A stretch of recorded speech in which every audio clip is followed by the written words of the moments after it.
Kur kanë kaluar më shumë se 6 vite nga nisja e hetimit për kontratën koncesionare të paketës së shërbimeve të kontrollit mjekësor bazë, check-up, struktura e posaçme antikorrupsion, SPAK, nuk ka arritur të dalë në një konkluzion, nëse marrëveshja financiare me kosto $140 milion ndërmjet qeverisë shqiptare dhe subjektit 3.life është në përputhje me ligjin apo është një aferë korruptive.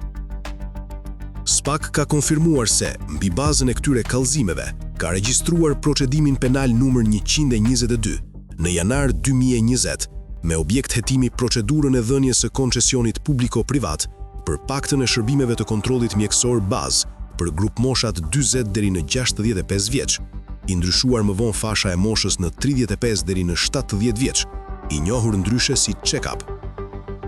Prokurorët e posaçëm thonë se po hetojnë për disa vepra penale, përfshir korrupsion pasiv i nivelit të lartë, korrupsion aktiv, shpërdolim detyre dhe pastrim parash. Ndër personat e kallëzuar është Ilir Beqa, i cili ka mbajtur postin e ministrit të shëndetësisë në kohën e nënshkrimit të kontratës koncesionare në vitin 2015.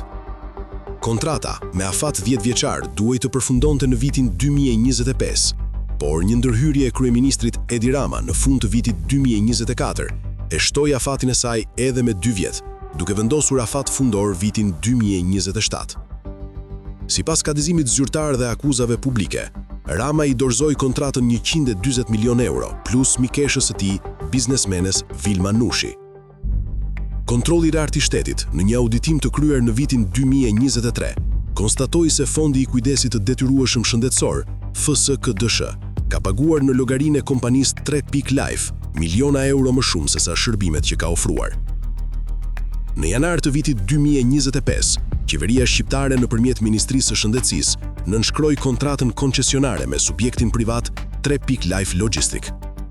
Kontrata parashikonte kosto koncesionare në vlerë rreth $140 milion. Kontrata koncesionare u fitua nga shoqëria 3.life, aksioneri kryesor Marketing and Distribution, është në pronësi të sipërmarrëses Vilma Nushi. Hetimet për koncesionin e check-upit janë konsideruar të ndërlikuara nga prokuroria e posaçme. Megjithatë, kur kanë kaluar më shumë se 6 vite, krijon dyshimet se e gjithë çështja po shkon drejt sfumimit dhe ndoshta edhe pushimit të saj. Megjithatë, përtej planit hetimor, fakti është që tashmë, kur është prill 2026, veprimet proceduriale për check-upin ende nuk kanë përfunduar.